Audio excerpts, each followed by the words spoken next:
Hi, everyone. Welcome to our FrontFundr Pitch Day. It's been a while since we've had one of these, and we're very excited to welcome five fantastic panelists today with our current companies raising on FrontFundr. I think it's going to be a great presentation. I'll be your host and moderator for today, Trieste Redding, VP of Growth here at FrontFundr, and one of the fortunate individuals who has the pleasure of working with these companies on a day in and day out basis. So just as we look to get started here, few housekeeping items that I want to run through. First off, being that investing in exempt market securities is risky, so please refer to frontfundr.com for the campaign pages and the offering documents for these specific opportunities. As well as that, this presentation may contain forward-looking information. There can be no assurance that forward-looking information will prove to be accurate, as actual results in future events could differ materially from those anticipated in such statements. Accordingly, viewers should not place undue reliance on forward-looking information. So now with that out of the way, we'd like to give you guys a bit of an overview of who our speakers will be for today. So we're going to be chatting with Collective Arts. We've got both Matt and Roy on the call who are going to be delivering a pitch and answering some questions. We have Eric from Edison Motors, Lindsay from Hettas, Isaac from Fanbase, and I'm thinking Jen and Stirling are still joining, but we've got Stirling on the call from Gander Social, which is a bit of a surprise. Joining Gander Social is not yet live on FrontFundr, but they will be launching next week, and they've had a very exciting kickoff to their raise. So we're very excited to have them on the session today. Each company will have about 3 to 5 minutes for their pitch, followed by a short Q&A. So if you have questions specific to the company, definitely recommend getting them in through the Q&A, and we'll be able to take them live on the session. So with that in mind, would love to get today's events started. So I will stop sharing and I will turn my screen over to Collective Arts, to Matt and Roy. You're up. Nice to meet everyone. I'm Matt Johnston, co-founder and CEO of Collective Arts. And I have Roy Agostino here with me, who heads up commercial and strategic initiatives. And we have about 7 slides we'll take you through, and then can answer any questions from there. So for those who don't know Collective Arts, we are a beverage company founded in 2013. And we started in craft beer, but with the intention of building a diverse adult lifestyle beverage company. And that is even more important today, that we've built up this great following behind our brand, but consumer trends are changing quickly. And the way we've built our brand allows us to fully realize those opportunities. Consumers historically defaulted to the popular brand, but now they're really looking for products that connect to them. They're looking for companies that stand for more than those products, but also that have a purpose themselves, and that meet their needs. Consumers, especially Gen Z, they aspire to creativity. They're looking for two-way engagement, and our brand checks all those boxes. How we do that is we have this overarching view that a creative world is a better world, and we're here to bring creativity into the everyday through the products we make and the artists we champion and the content we create. And so you can't be about creativity if you don't make great products, which we proudly do. And then we engage with artists and do a global call for art. We pay those artists. We use volunteer curators, so it's not my idea what's cool art. And then we feature them on our packaging, and we help to promote and champion them. This is there's really no other brand built this way, where you're starting with this highly influential global community and using that as a platform to promote your brand. That's allowed us to diversify out of craft beer, where we're the number 1 craft provider to the LCBO. That's allowed us to continue to diversify outside of craft alcohol, which we continue to grow. I think our growth rate year to date is about 20% in Canada. And then also expand into this non-alcoholic space, and which is really growing quickly. And that ranges from sort of non-alcoholic, like alcohol alternatives, non-alcoholic beer and cocktails, but into this functional wellness space, which is growing rapidly. And that includes for us, we have a national launch for a female leaning or female oriented energy drink that will be launching in the coming days or in the coming weeks with 7-Eleven, because it's really filling a void for the energy drink category that is growing quickly, but it's driven by female consumers, and there's really no brands that talk to them. And so we're able to create quite a disruptive approach in how our brand comes to life and enters these categories. And so we're really have always wanted to go out and do a community crowdfunding, because we named ourselves Collective Arts. We are all about a collective, and we've always loved this idea of being owned by our artists, our drinkers, our staff, our suppliers. And so pre-launch, that's always been in our vision. And really with the, finally people realizing that we are infiltrated with American brands, and there's a great opportunity to support Canadian brands that are not only going to grow here, but grow internationally. So we have some pretty incredible opportunities in front of us. We expect to grow by a minimum of 50% next year. And that is, fairly diversified growth. And that is, as I say, across product lines, key retailers, and key new markets. Really, we also set the investment level at a minimum of 250, and it can go up from there. But we wanted to make this, approachable to everyone, and really democratize the investment into us. So again, where the funds are going towards is continuing to invest in our sales team, our innovation, the pipeline of opportunities that are in front of us, continuing to support and champion the arts community, and our infrastructure. We have quite a large scaled facility, but with the growth that's in front of us, we'll continue needing to do some CapEx. So I'll leave it there. And then actually I should have mentioned, great merch and fun party for anyone that invests. But I won't go through all the details of that, so I can open it up to any questions that may be in front of us.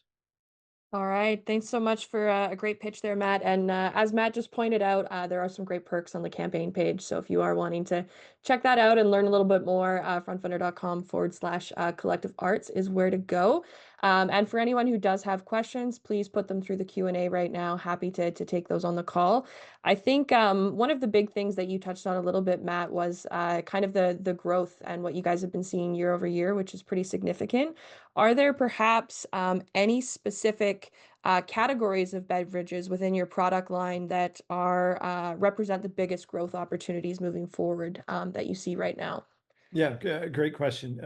We're one of the few that is growing in beer, so that's great. That's our roots and our foundation, and we're really enjoying great growth on that front. But I would say on the alcohol space, our ready to drink, we are growing quickly. We have where we're number 3 SKU with Walmart right now, in all of ready to drink, not just small producers, but we're competing against the multinationals. So we're seeing a lot of growth on that front. And then in the non-alcoholic or more CPG space, I would say it's the function. We're seeing great growth in the non-alcoholic beer, but I would say the sort of runaway growth we're seeing is in the functional and wellness category, in particular energy, where we're being relatively disruptive against some billion-dollar brands. Absolutely. Now, you touched on briefly kind of the Buy Canadian movement a little bit, being a Canadian brand, which is so great to see. But not only are you a Canadian brand, you've also positioned yourself quite differently than traditional players in the space. And you mentioned that even with your name, Collective Arts, it really is about kind of community and that collective, and you focus on creativity.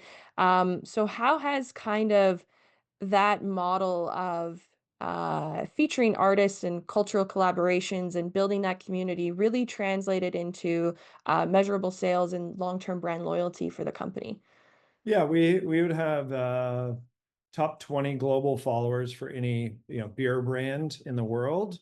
So what we've seen is not only have we had about 50,000 artists submit to us and we feature them, so we've had that real resonance on the art side, but that has played out to us having a massive following in social media, for us to being able to expand beyond our borders. We call ourselves a borderless brand, and that's not just by category, but that's by geography. We are scaling our US sales team, which may be a a contentious topic right now, but we are rather than being a net importer of brands, we have the opportunity to disrupt that. So I would say that unique positioning allows us to stand out in cross borders. Most beverage companies, especially in the craft space, are very geography bound.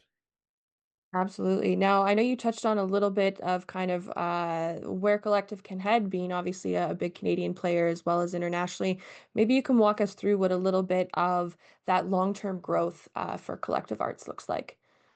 Yeah. Well, within Canada and North America, really a lot of the growth will be with key chains. We've always been, historically, we're very brand forward. We've really leaned in and really scaled up our sales team, and that's paying dividends on key account wins and really scaling on that front. We also have some pretty transformational international opportunities that are in front of us right now that are getting close to across the finish line, that will take that sort of 50% growth and put it to more than 100%, but I can't guarantee that yet because we haven't put pen to paper. But we're having incredible growth. And then I would say a question that quite often gets asked is, so what's the long term look like as far for investors? We're getting to a point where it creates quite a bit of optionality for us, whether that is for those that invest and how they benefit from the other end. We're getting to this exciting point where there's some optionality, whether that's having a strategic investor that comes in and gives people to sell with a great return. And there's also no Canadian public beverage companies out there left. They've all sold essentially. So there's an opportunity on that front as well, and so some M&A opportunities. So we're getting to that point where it becomes really exciting that over the next 2 to 3 years we'll have that opportunity to do a transaction that will allow shareholders to benefit. Fantastic. Well, Matt, thank you so much for the great pitch today, as well as answering some of our questions there. Really appreciate having you and Roy on the call. And for those listening, I know the FrontFundr team has tried some of the product in the past, and it definitely is great. So would recommend you give that a shot if you're considering the investment opportunity. But yeah, thank you both so much. And now I would love to turn things over to Eric of Edison Motors. Awesome. Okay, well, thanks everybody for joining in. We've had an incredible time working with FrontFundr on this campaign. And yeah, over the last couple of years, Edison Motors kind of gone from idea to now Canada's heavy-duty truck manufacturer, as well as chassis maker. And excited to kind of tell you guys what's going on. So, essentially, our product, our kind of being is all about making sure that trucks go electric, especially semi-trucks, because that's our bread and butter. But still, unfortunately, the charging infrastructure is not really there yet. And hydrogen, I think, was a big gamble. But obviously, all going the right direction here. We just had this incredible opportunity at Edison where we started off by putting a pre-order in for a Tesla Semi. We formerly had a semi-truck company. We had about 6 trucks working in the oil and gas and mining, and decided to go electric when it was sort of announced back in 2017. But kind of got sick and tired of waiting, so got our deposit back and built what we thought would be the best platform for electric semis, which is more of like a train. It has a diesel engine, but it has incredibly powerful electric motors right at the wheels, and a smaller battery, which actually reduces the weight, so you have the same payload as any regular truck, right? So you don't compromise. But more importantly, the fuel efficiency is incredible, and it's nice to have tons of performance. Truckers love that. So we've had a lot of fun over the last 3 years developing this company from idea to now we're actually building these prototypes, getting them in the field, and we look forward to being able to execute on some sales next year, which is pretty unbelievable. Sort of a diverse set of trucks that we're trying to build. Ultimately, it's for a wide range of Canadian specific applications: mining, oil and gas, utilities, construction. And this is what resonates here, right? We're trying to build trucks in Canada for Canadians. And I think that we have incredible opportunity to expand to the US and other markets as we decide to get approval, right? And kind of a little X-ray view of what the product looks like. So we actually build our own trucks from scratch, right? So we're not just building an old chassis or we're getting someone else's truck from Europe and then slapping it together. Tried and true from the frame rail up, it's our own truck. I feel like it's a good looking product. We got about 1,000 pre-orders on this thing already. So, we're screaming to try to get to production as fast as we can, which is why we're on FrontFundr, right? So it's amazing to have fans help us get there. But really, we just want to showcase that the product is really flexible. And with the PTO that's electric and the hydraulics that are electric, we're able to build any complex truck. And kind of we like to build a complex project, not cut of the mill, regular tractors. We're also developing, with these paid pre-orders, a pickup truck chassis variant. It's still a heavy-duty truck, so we, have all the approvals to build it. But this is sort of a drop-in solution for any pickup. And I think over time, it might actually turn into our own pickup truck, that we can sell as a full vehicle. So very excited to see our fans really engage with us as we kind of get there. And now we're trying to build a shop. So a big reason for fundraising is obviously we're trying to get to production. So we're building a 30,000 square foot manufacturing facility in Donald, BC. And it's a 300-acre facility where we can have our test track as well as all of our warehousing, et cetera. And huge shout out to our fans. It's just been an incredible ride. Started off with just a funny TikTok from Chase, pooping in the woods, having a lot of fun in his logging truck. And here we are with millions of followers and an incredible reach, just trying to do our best as honest Canadians to try to build a great truck. So obviously the ask is we're selling Class A shares on FrontFundr, and 275 is the minimum. And we hope that as many Canadians as possible want to participate in this incredible opportunity. And we have big ambitions next year of, reaching bigger milestones as we fulfill these pre-orders. And yeah, I really appreciate your time and here to answer your questions. Thank you. Fantastic. Thanks, Eric. Really appreciate the great pitch there. And yeah, I love learning more about what it is that you guys are doing and how you're doing it. I think a big question for those listening that maybe you can walk us through is just how the performance stacks up against traditional kind of trucks in the market, because I think not only is it comparable, but in many ways it's over and above. So would love to hear you walk us through that a little bit more. Yeah, you bet. So a big reason why we went with electric is just the incredible horsepower and torque. So a traditional truck has a 15-liter engine. It produces about 500 horsepower, and it gives you about 7,000 foot-pounds of torque. Ours is about 1,000 horsepower and about 40,000 foot-pounds of torque. So electric's better. And this is why we want to build the platform this way. It is very much an electric vehicle. It just so happens to have its onboard diesel generator to charge the batteries as you work. Yeah. Fantastic. Quick question we had come through.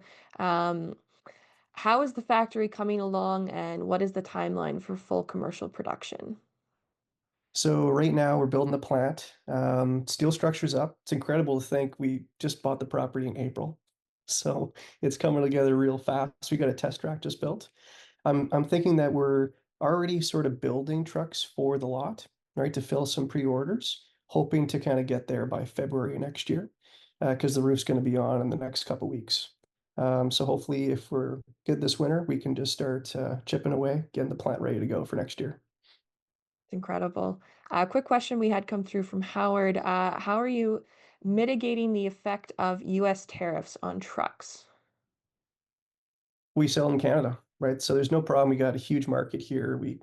We're just trying to get going with production. I think that's more of a future problem, right? If we really wanted to expand and, grow to like, 2,000, 5,000 trucks a year, but we could still just sustain ourselves in Canada forever because it's an exciting market and Canadians use big trucks, right? We got a big resource industry. That's what we're targeting first. Yeah. Fantastic. Another question that came through, what's the status of regulatory approvals? Yeah, good question. We were obviously in the news pretty recently about environmental approval. So I'm in Ottawa a bit more these days just to kind of guide the government into allowing us to build hybrids the way that we see them as. And I'm really receptive. It's just been incredible to work with ECCC, and I want to make sure that our investors know that by the end of the year we'll have made successful projects, or we'll just essentially have had the approval by then.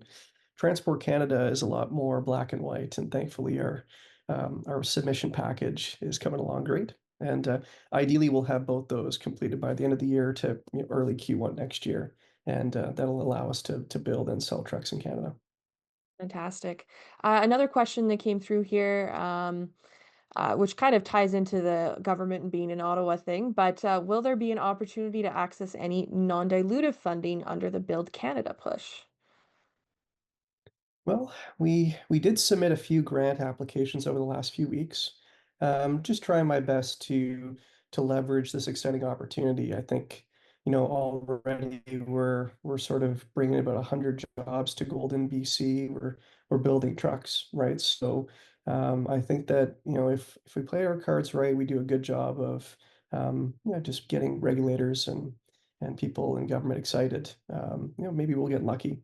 But otherwise, we don't really need their support. And it's so great to see through FrontFundr all of the investment and our fans really coming to support this project. That's great. That actually leads me into another question. I know we've been working with you for really over a year at this point on the fundraise, kind of kicking things off with a crowdfunding campaign last December, moving to an AI only raise, and now back with the offering memorandum, just due to the sheer momentum and interest in the opportunity, which has been incredible. So, what's it been like from your perspective, just seeing that excitement from investors to participate? I mean, unbelievable. It's I mean, we try our best every day to do right by our investors. To really think that a few years ago it was just about building our dream truck, and now we could build thousands of customers' dream truck. We just want to do a good job, and what's great about FrontFundr, it incentivizes this nature of transparency, which I find is lacking in most big business. So we're really just trying to be honest every single step of the way, failure or success. And people love resonating with that. And we love it too, because we're learning every day. And I feel like we're just building an incredible movement here. Absolutely. Well, it's been yeah, incredible just to see the traction you guys have had so far, and yeah, what you're building is fantastic there. For any investors who still have questions that we might not have had a chance to get to, feel free to reach out on their campaign page, as well as we'll circulate some information after so you can follow up with any companies there. But yeah, Eric, thank you so much for the pitch today. And now I would love to turn things over to Lindsay from Hettas. Thank you all for having me today and for FrontFundr for this incredible opportunity, both for the crowdfund and for the opportunity to present.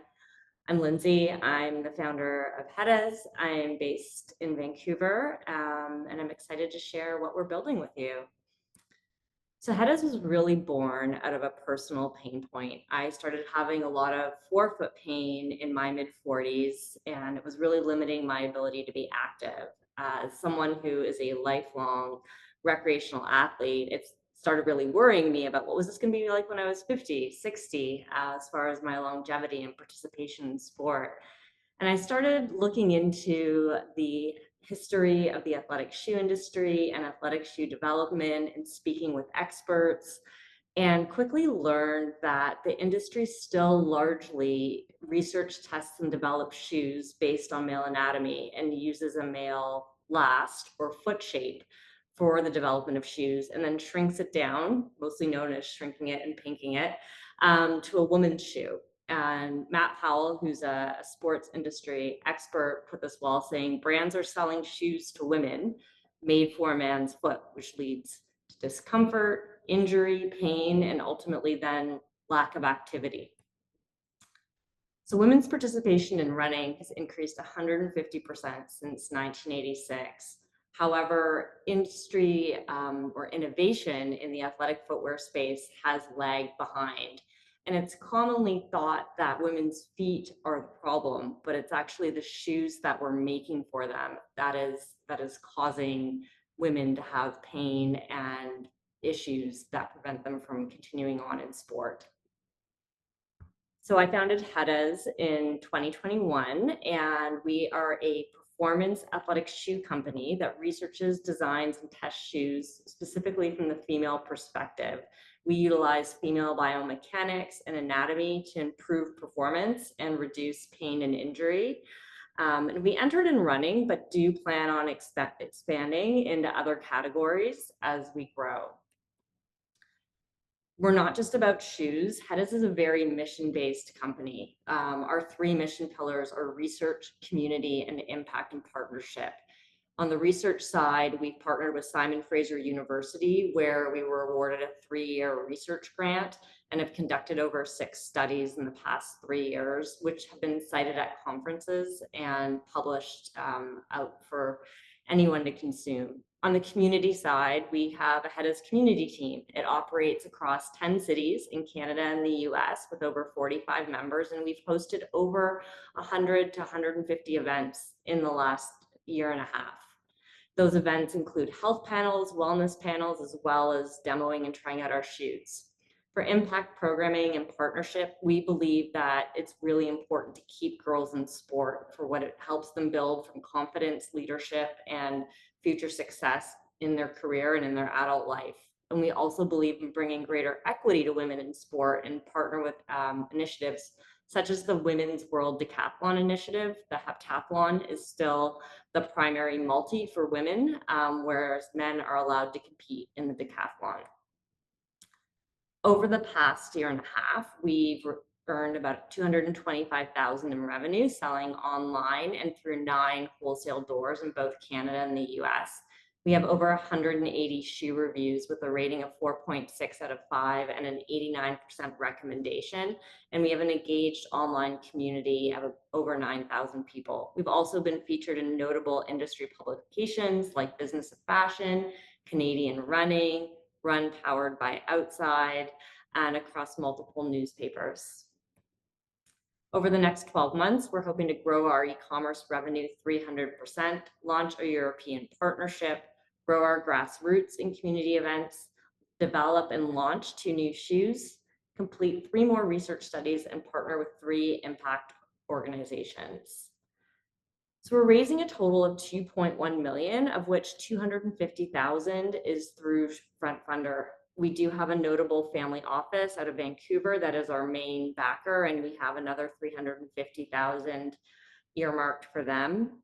We chose to do FrontFundr since we are a very community-based organization and wanted to involve the community in our fundraise. We just thought it was a very aligned way to raise money. This raise will take us an additional 24 months and will help us grow our revenue to $2 million, open up our wholesale to 60 doors, land over $1 million in e-commerce revenue, and grow our international and SKU development. So I'd like to turn it over to you guys for any questions you might have.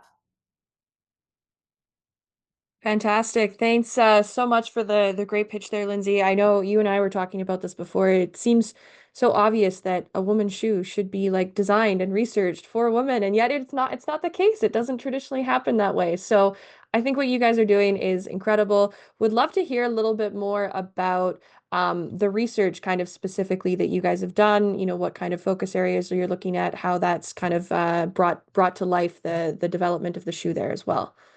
Yeah, the first 2 early research studies were really just foundational, like what exists in the published research sphere, which is really not a lot, and not surprising given what we're learning over the last number of years around even with involvement of women in health studies. So it's very similar where the research is quite basic and focuses on the anatomical features of the foot, such as where a woman's ankle bone is versus a man's ankle bone, which is lower, a woman's instep, a woman's heel. And so fundamentally, we know that female feet shape differ. And what exists is a lot of hypothesis around biomechanics and hormonal impacts on biomechanics, since estrogen plays a large role in the elasticity of your tendons and ligaments. So both during a woman's menstrual cycle and also during different hormonal phases of life, their tendons and ligaments behave differently, which require different adaptations in footwear. So the research going forward is bringing in, what we're working on with Simon Fraser on, is to layer in the hormonal element and learn more about how biomechanics changes during different hormonal phases, as well as understanding how you would adapt that to different shoe materials like foams or plates. Do women need a carbon plate? Are different plate materials better for a female body? How do we create something that in the long run creates more longevity for women in sport? Fantastic. Yeah, there's never enough research into women's health, and to have you guys be so committed to that for developing the shoes there is fantastic. A question that we had come through from an attendee on the call here is just who do you see as your direct competitors? That's a really interesting question. So we are obviously competing with the larger shoe brands on the whole, because when people are shopping for a shoe, they're typically coming from a brand that is more legacy. There are a couple other women-specific shoe companies out there, but they're less performance-based. So when we're usually seeing people transition to a Hettas shoe, they're typically coming off of a Hoka and Asics, and sometimes a Nike, but typically those two companies in particular seem to be where people are transitioning out of. And we really just stay focused on our messaging, being really specific around what we're doing and how it's different to educate the consumer on things that a lot of women didn't know. Absolutely. Well, I can say from my own experience, I went from Asics to Hoka and would definitely be eager to try your shoes in the future as well. So yeah, thank you for sharing more of that. I know you touched on as well a little bit of kind of some expansion plans, one of which being a European launch. So one of the questions we had come through here is, do you have any plans going into the USA and international? Maybe you can elaborate on that a little bit more. Yeah, absolutely. We do currently sell in the US. So when we launched, and for the first 12, 14 months, our business was 60% US, 40% Canadian. Then when de minimis, so we were shipping out of our warehouse in Surrey. Unfortunately, in Vancouver, you can't store shoes in your garage because most of us don't have that sort of space. And when de minimis ended, we had to make a decision, and we found a great 3PL partner in Rhode Island, shipped a small volume of shoes to them, but largely took our foot off the gas as far as the US went until we will restock just after Christmas. With the move to the warehouse in the US, we're able to, not mitigate some of the tariff risk. We still have to absorb some into our FOB, but we also moved to a new factory where we'll have a lower cost that does absorb a significant portion of that tariff should it stay at what it is today. Going into Europe was a mitigation strategy. So how can we open up another market that if the US goes sideways, we're not just reliant on Canada? And so it will be a small launch next year, similar to our first year in Canada, but we've partnered with someone that will allow us to grow and scale both in e-commerce and through wholesale there too. After we did shut down or turn off our marketing in the US, and we switched to about 90% Canadian and saw significant growth. So in the month of September, we had 400% growth in our e-commerce sales, and it was almost 95% Canadian. So we are feeling very confident that when we turn the US back on and use the same marketing strategies we've been using in Canada, that we are going to see that growth there as well. Fantastic. Well, Lindsay, thank you so much for the great pitch today and answering questions from investors there. If anyone wasn't able to scan the QR code to get the link, you can find their campaign page at frontfundr.com/Hettas. And of course, we'll follow up with the information afterwards as well. But yeah, thank you so much, Lindsay. And now I would like to turn things over to Isaac of Fanbase. Everybody, I'm Isaac Hayes III, founder and CEO of Fanbase. I'd like to hop right into the ask, what we're doing. We're raising $17 million at a $160 million valuation and a Regulation A crowdfund on Start Engine and FrontFundr. I wanted to put that in there. We've already raised $13.4 million in this round. And I'm going to jump to where our crowdfund is in the US at this moment and how we're collaborating with FrontFundr to do this. But we're already at 13.4 million, as I said. Let's get into the landscape of where we are. Social media is the new television. Younger generations are spending more time on their phone screens for entertainment, news, and connection than traditional television services. Social media is replacing TV. Now another problem, the problem that exists is creator economy platforms like Patreon and OnlyFans lack true community. While ad-driven platforms like Instagram and TikTok prioritize advertisers over creators' needs, they're ruining the user experience. And I think the biggest and most recent problem is legacy platforms can no longer be trusted. Legacy platforms are no longer neutral spaces as they consolidate under billion-dollar conglomerates. They become tools for control rather than expression. Acquisitions and censorship policies now shape what people see, say, and share, leaving creators without ownership or transparency.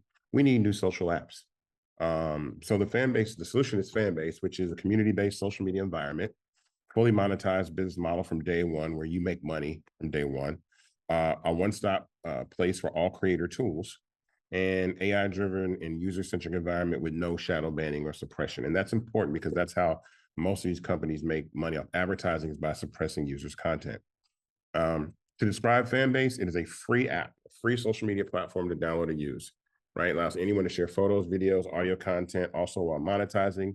You can follow any user on the platform for free like you would on any other social app, but simultaneously individuals, anybody user on the platform can put content in a social media environment behind a paywall that users subscribe to see. So it turns everybody basically on social media into their own Netflix, their own personal content distribution site.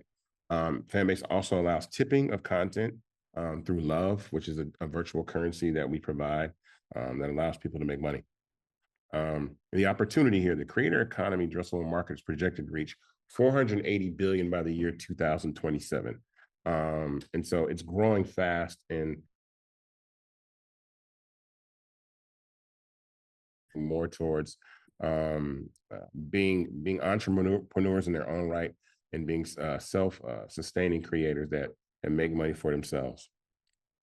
48% of social media users said they're likely to pay for premium subscriptions. So we're seeing this in the rise of, like I said, social media subscriptions, but also things like micro dramas where people are paying for content, and everything is kind of shrinking down. Where my belief is in the future that all people will consume content through large social networks. We won't be going through legacy television. We actually won't even be going through the Netflix and the Hulus. We'll be going through large social community apps where we engage with that content. So Fanbase is easy to use. You follow anyone for free. You can subscribe to that person or any other user. You can unlock content. Anybody can create content, and everybody makes money. Our 6 content formats we have are photos and videos, Flicks, which is our short form video creator, live audio chat, which is also on the web, stories, live streaming, and then Fanbase Plus, which is like our own version of YouTube that every creator has, which is available on the app and in the web, which is 16:9 video format.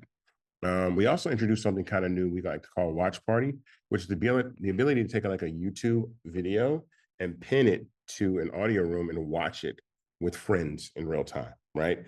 Because people are consuming content a little bit more differently. We're not just sitting in front of a TV anymore, watching content by ourselves. We want to clip it. We want to chat about it. We want to share it. We want to have conversations. We want to DM it. We want to move this content around in communities and have those types of conversations. And so Watch Party does that. Our traction so far, we have 1.4 million users.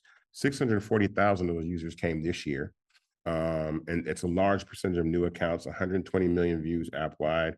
And then the average person spent about 37 minutes a day on the platform compared to YouTube.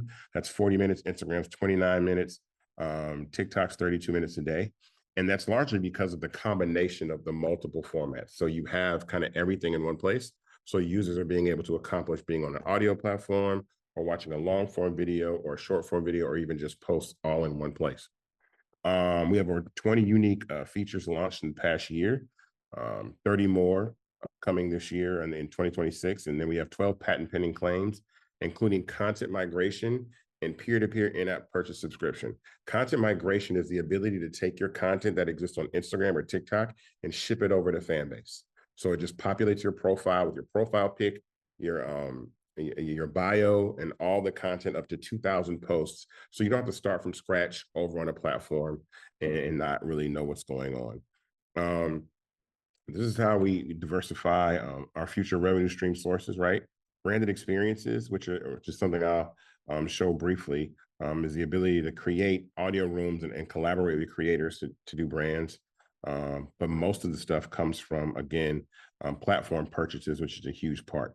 That revenue share split is a 35-15 split between app stores, and we give 50 to the creator. So we take 35%. And then on the web, it's a 50-50 split between the creator and us because we're not going through the app stores. This is what a branded experience looks like. So it's the ability for a brand or a creator to create an audio room, have a creator have a conversation with a call to action button that sends people places, and you're able to do this. And this is just one of the things that I feel like, people aren't taking advantage of when it comes to audio.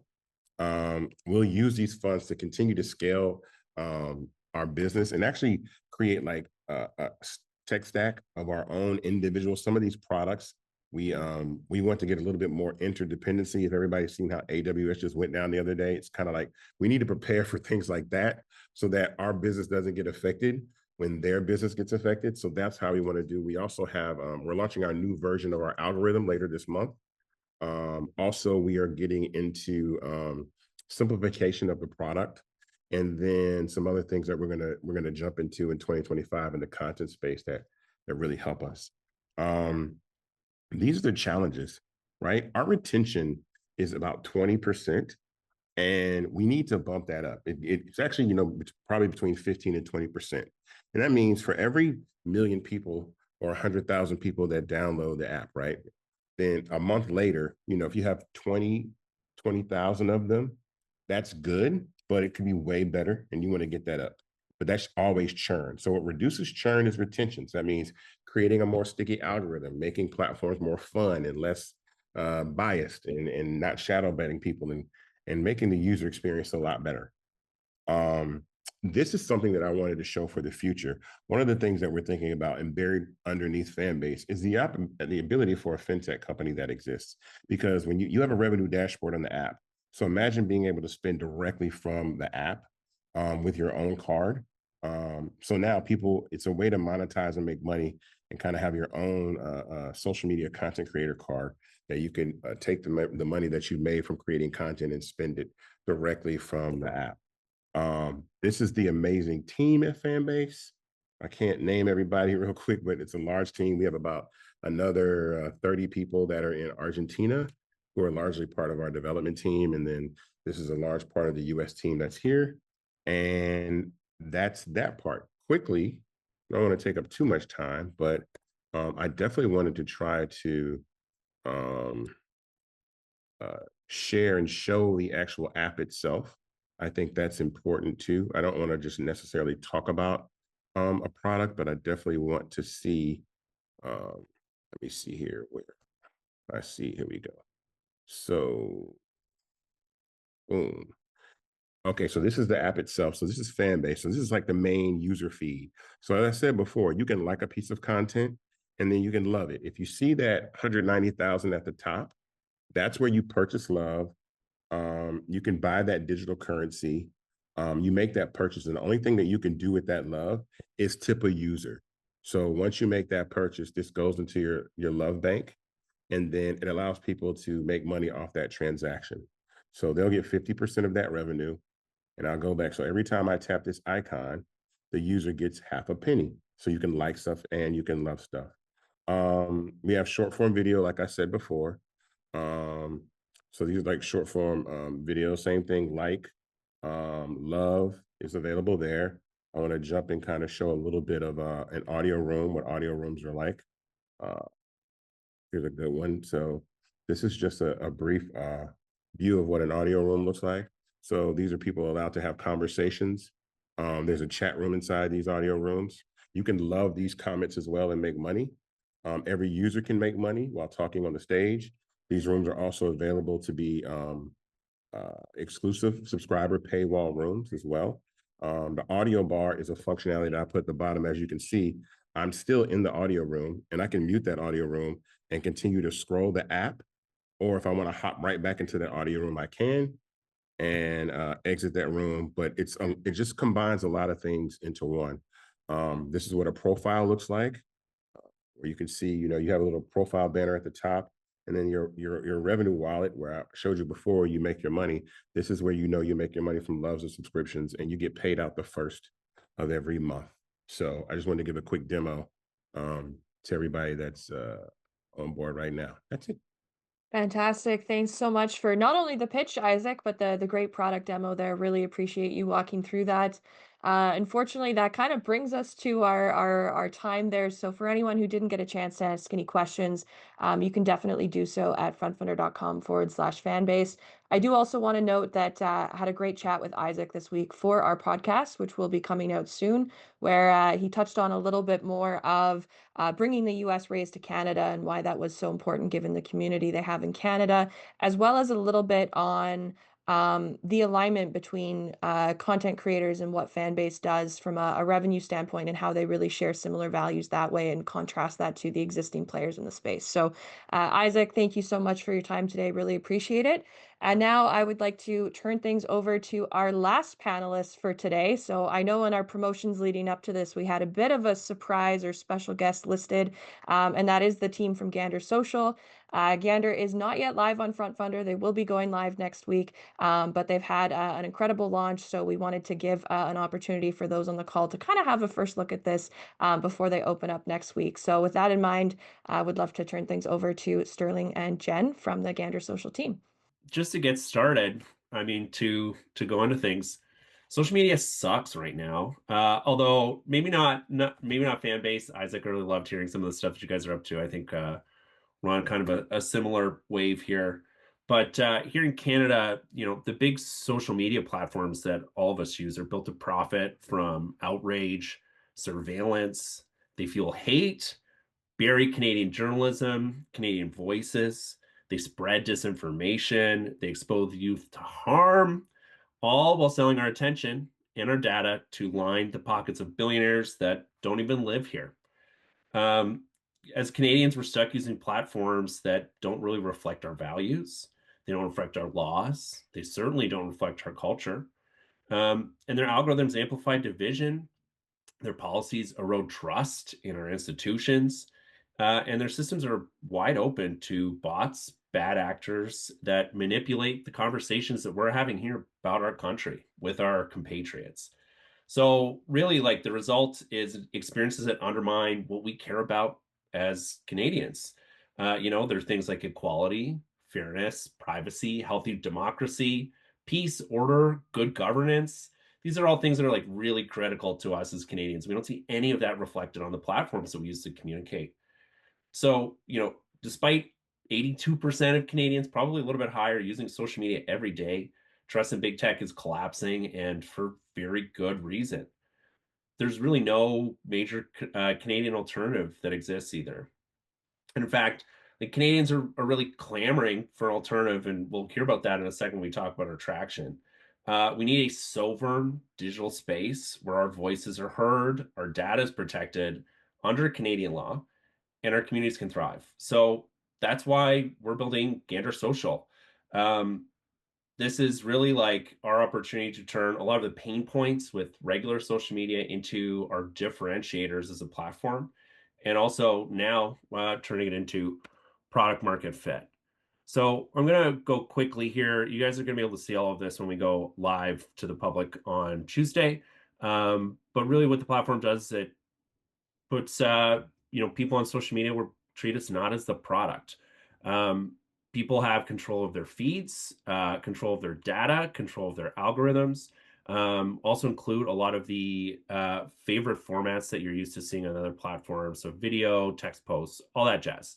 Another thing that we're doing is including bias checks, troll hunting, and built-in fact checking just through an API. So if someone shares news, you can see if it's credible.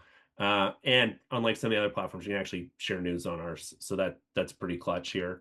We want to make sure that this is a good, not enshittified experience for people on the platform.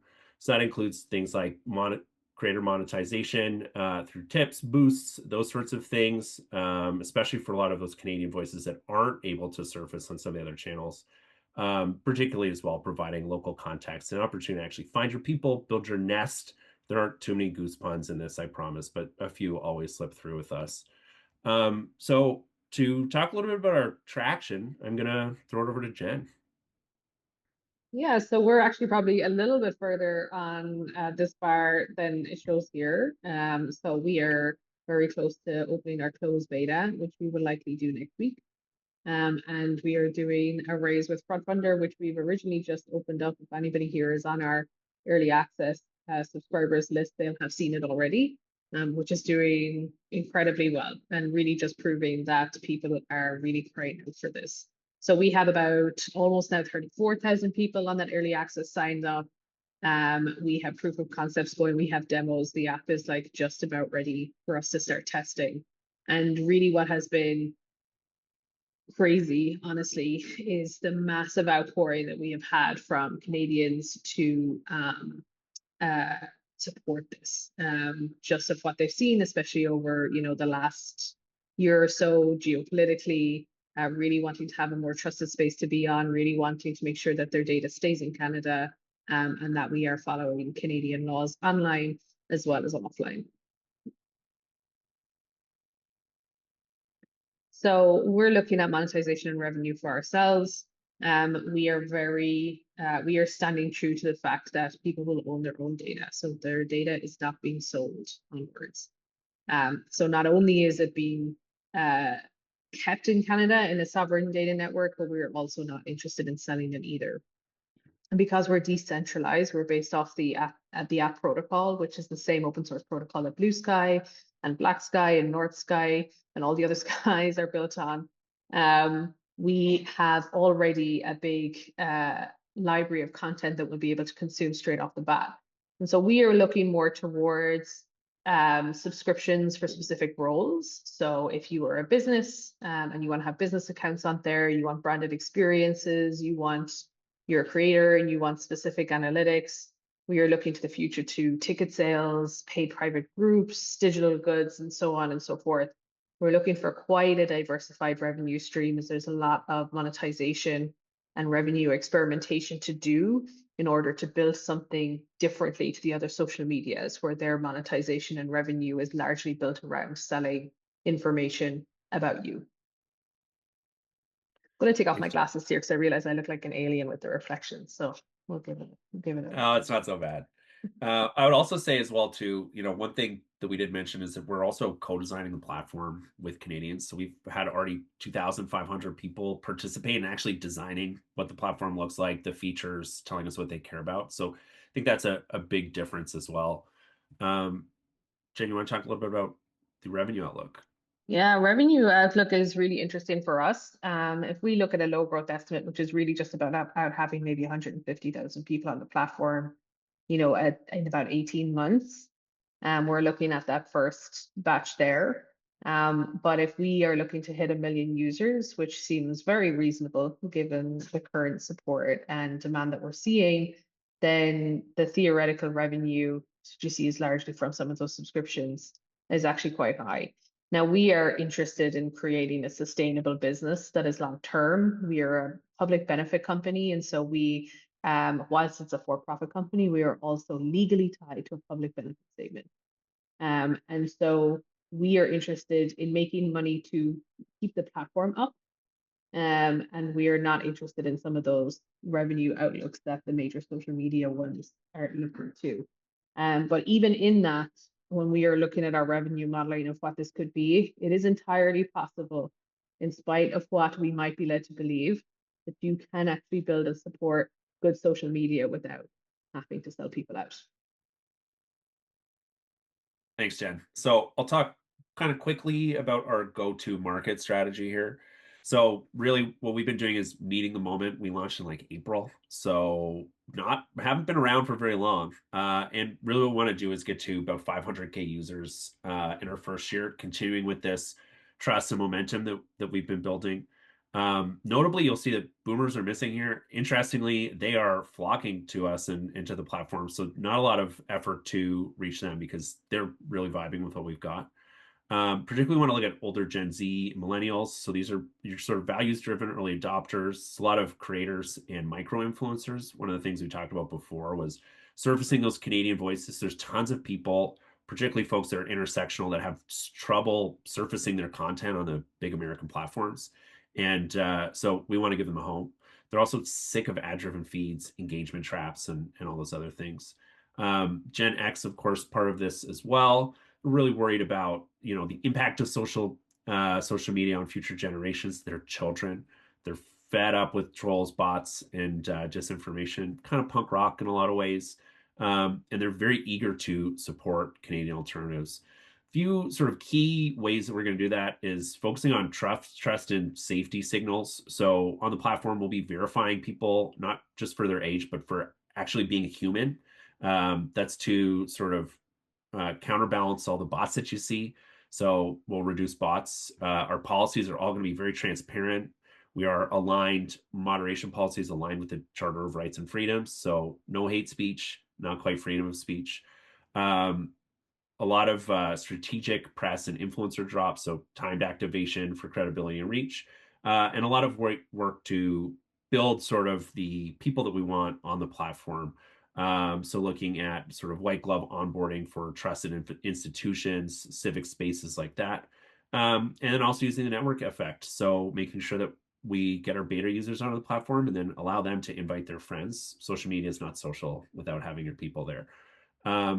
One thing I will mention quickly before turning it back over to Tress for any questions, if we have time, we'd love to answer some, is, Isaac mentioned the AWS failure. So one of the things that we're doing is building basically a sovereign network in the background that won't just power our app, but it's also going to be available for folks that are for public and private interest networks. We're thinking about cultural and indigenous media spaces, academic and research networks, and journalists, particularly as we look at local newsrooms, which hardly exist anymore because of all those things.